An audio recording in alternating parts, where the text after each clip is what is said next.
Well, Rachel, that subject really dominated this press conference which we've just attended, and I think a lot of what he had to say will be quite pleasing to the ears of members of the Turkish government. He said that when the Obama administration decided to ally with the YPG terror group in northern Syria, this created a nightmare for Turkey.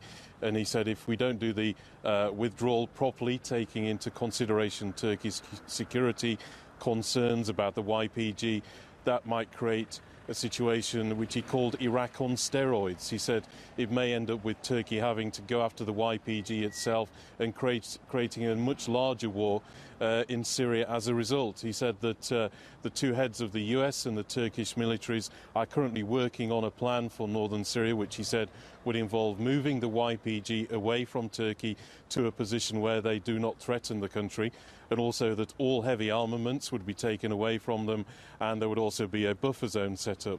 He also said that the program that is taking place in Manbij at the moment, which is a program the US and Turkey are working on in this city in northern Syria where the YPG is currently supposedly being removed from there. He said this should be completed as a sort of confidence building measure between the two. And on top of that, the United States should make sure that it carries out its own objectives, takes into consideration the feelings and concerns of its allies, because if the United States doesn't, he says, this is going to create holy hell for Turkey. Well, Andrew, we've been getting conflicting messages from the White House on its Syria policy, and Senator Graham's words today are certainly must be welcome in Turkey. But how much influence does the senator have with the U.S. president?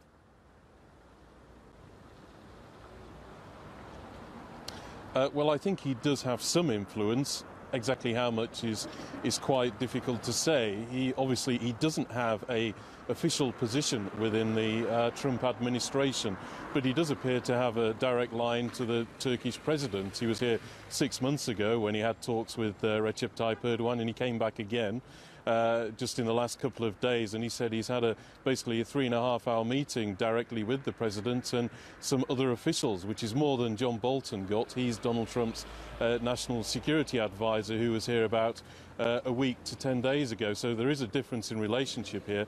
And also on top of that, I think Lindsey Graham does also have a direct line to Donald Trump himself as well. Since this withdrawal announcement was made, he's had a number of meetings with him, and also when the announcement was first made, it was Donald Trump who was talking about, we want to do this as quickly as possible, maybe even fully withdrawing within 30 days. But it was Lindsey Graham who seemed to be the voice of moderation, if you like, on this. He was saying we need to sort of just slow down a bit, think about things carefully, manage this in a more sort of considered way, so we actually reach our objectives and also take into concerns what our allies want to do.